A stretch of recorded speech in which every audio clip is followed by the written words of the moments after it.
Assalamualaikum warahmatullahi wabarakatuh. Di sini kami dari kelompok 6 akan memaparkan satu materi dari kurikulum dan pembelajaran. Materi yang kami harus bahas yaitu pengolahan kurikulum. Nah, sebelum masuk ke materinya, kita akan memperkenalkan dulu terlebih dahulu. Perkenalkan, nama saya Anissa Fitriani. Ada teman saya Desi Nur Aisyah dan teman saya satu lagi Evi Damayanti Utomo. Nah, materi pertama itu ada kurikulum terpusat. Kurikulum terpusat itu bisa disebut dengan sentralisasi. Nah, di sini saya akan menjelaskan sentralisasi pengembangan kurikulum. Sentralisasi atau sistem pengembangan kurikulum secara sentral atau terpusat adalah keterlibatan pemerintahan pusat dalam mengembangkan kurikulum atau program pendidikan yang akan diterapkan pada semua jalur, jenis, dan jenjang pendidikan, yang mana bertujuannya untuk mewujudkan tujuan pendidikan nasional sebagaimana termasuk dalam Undang-Undang Nomor 2 Tahun 1989 tentang Sistem Pendidikan Nasional. Nah, tujuan dari sistem pengembangan kurikulum sentralisasi yaitu agar memperoleh bentuk kurikulum inti yang wewenang penangannya dan diserahkan kepada Menteri Pendidikan Nasional. Terus, pada tingkat provinsi, kewenangannya diberikan kepada Kepala Kantor Departemen Pendidikan Nasional tingkat kabupaten atau kota.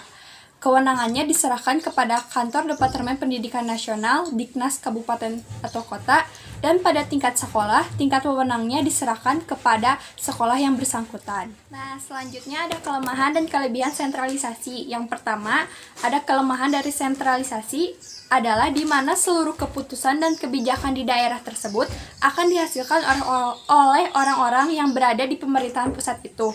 Sehingga waktu yang diperlukan untuk memutuskan sesuatu akan menjadi lama. Terus selanjutnya ada kelebihan.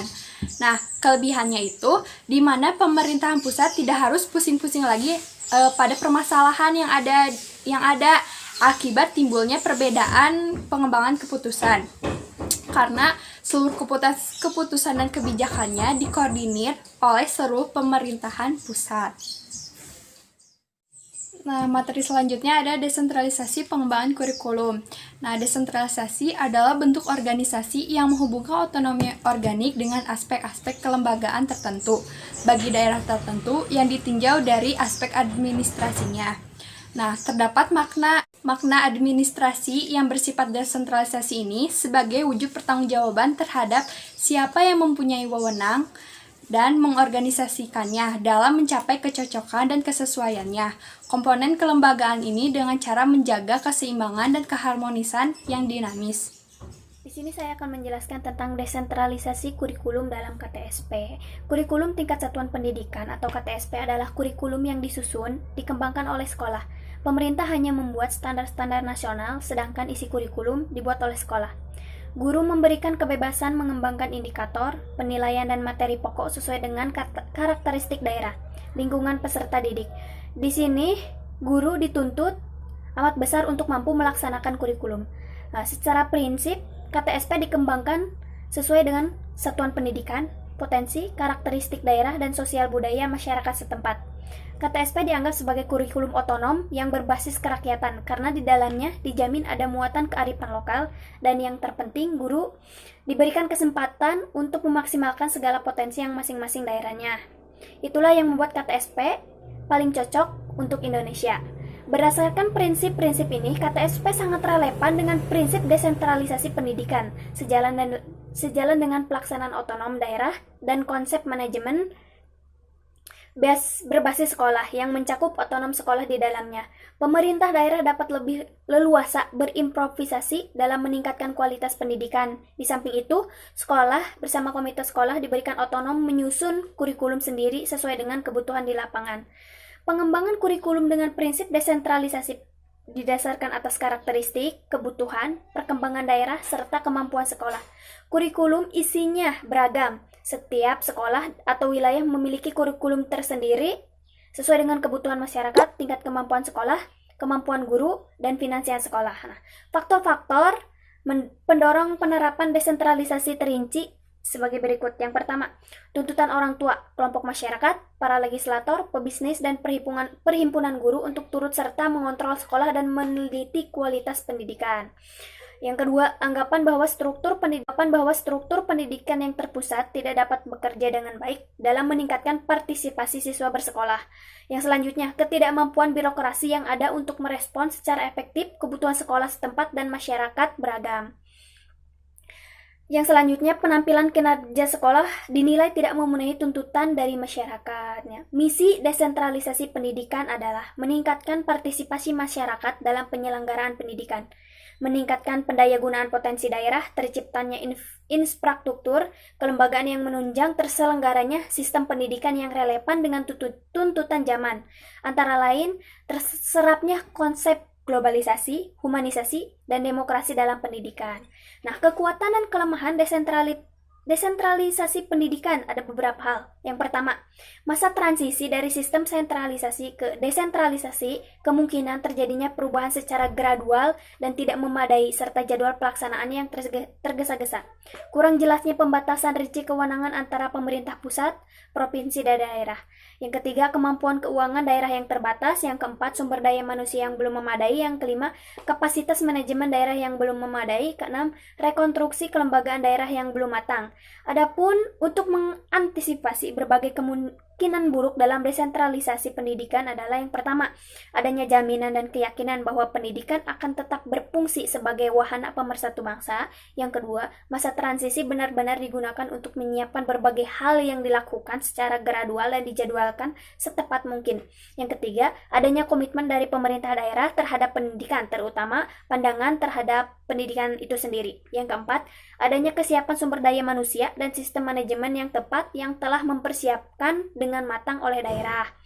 Yang kelima, pemahaman pemerintah daerah mengupgrade terhadap keunikan dan keberagaman setiap pengelolaan pendidikan, di mana sistem pengelolaan pendidikan tidak sama dengan pengelolaan pendidikan daerah lainnya. Mungkin cukup sekian dari desentralisasi kurikulum dalam KTSP atau pendidikan.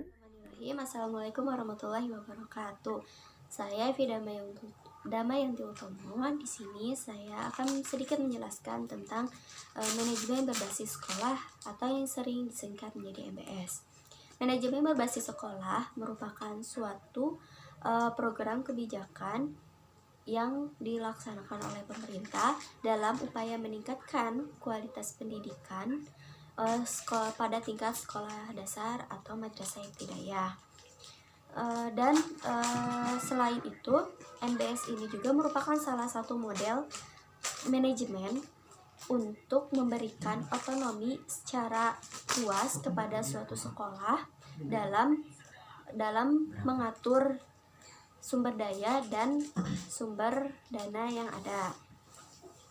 Nah, pengalokasiannya itu sesuai dengan kebutuhan sekolah serta mendorong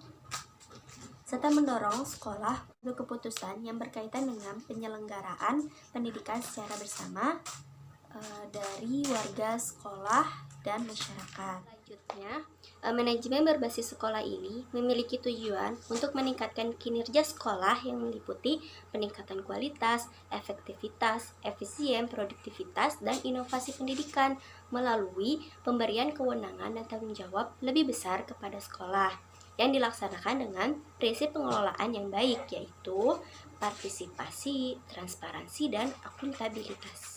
Pada hakikatnya, manajemen berbasis sekolah ini merupakan salah satu implementasi pemecahan masalah secara sistem yang dilandasi oleh konsep peningkatan mutu sekolah secara total. Nah, MBS ini diterapkan di sekolah sebagai salah satu upaya untuk meningkatkan mutu pendidikan pada pendidikan dasar dan menengah dalam sistem penyelenggaraan pendidikannya.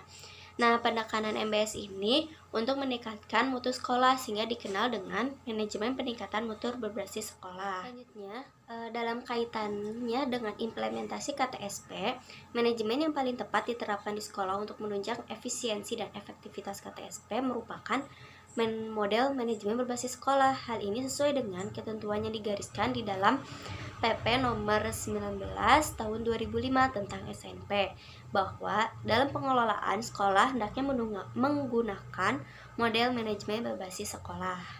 Cukup sekian yang bisa saya sampaikan dalam materi tentang manajemen berbasis sekolah. Mohon maaf apabila ada kesalahan. Wassalamualaikum warahmatullahi wabarakatuh.